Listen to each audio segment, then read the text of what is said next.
আমোদি মাছ রান্না করব। এই আমোদি মাছগুলো দেখতে একটু বড় বড়, আরেকটা আছে একটু ছোট ছোট। সেই মাছগুলো থেকে এই মাছটা আমোদি মাছই, কিন্তু দেখতে একটু আলাদা, একটু বড়। ধুয়ে কেটে পরিষ্কার করে নিয়েছি। আর একটা মিক্সিং জারে আমি মশলাগুলো করার জন্য যে টমেটো, আদা, রসুন, পেঁয়াজ, লঙ্কা সব একসাথে পেস্ট করে নেব। মাছগুলোকে ভালো করে পরিষ্কার করে নুন হলুদ মাখিয়ে নিচ্ছি।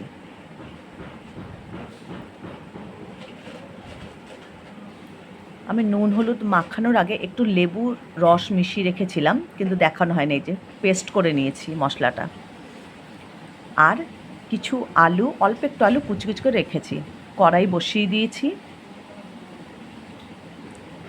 কড়াইয়ে তেল ঢেলে দিলাম। এবার একটু জিরে আর শুকনো লঙ্কা ফোড়ন দেব। ফোড়নটা একটু ভাজা ভাজা হলে এর মধ্যে যে পেস্টটা আমি করে রেখেছি সেটা ঢেলে দেব।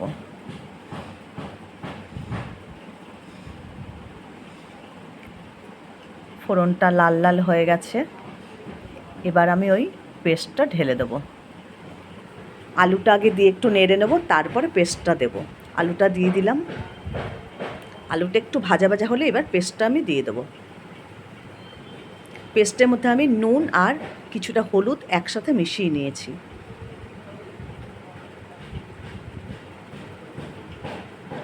এবার এটা কড়াইয়ে ঢেলে দেবো। আলুটা হালকা ভাজা হয়ে গেছে, এখন এটা দিয়ে দিলাম। এবার মশলাটা ভালো করে কষাতে থাকবো। ভালো করে কষাতে কষাতে যতক্ষণ না তেল ছেড়ে আসছে, এর মধ্যে আমি একটু লাল লঙ্কার গুঁড়ো দিয়ে দিলাম। এবার ভালো করে কষে নেব। ভালো করে কষা হবে। এই যে ভালো করে কষে নিয়েছি, দেখো তেল ছাড়তে শুরু করেছে। যত ভালো করে কষা হবে তত খেতে বেশি টেস্ট হবে। এর মধ্যে এখন আমি সামান্য একটু জল দিয়ে, জলটা দিয়ে মশলাটা একটু নরম করে এর মধ্যে মাছগুলো ঢেলে দিলাম। এই যে মাছগুলো ঢেলে দিয়ে আমি একটা থালা দিয়ে এখন গ্যাসটা একদম কমিয়ে রেখে দেবো। থালা দিয়ে ঢেকে দেবো।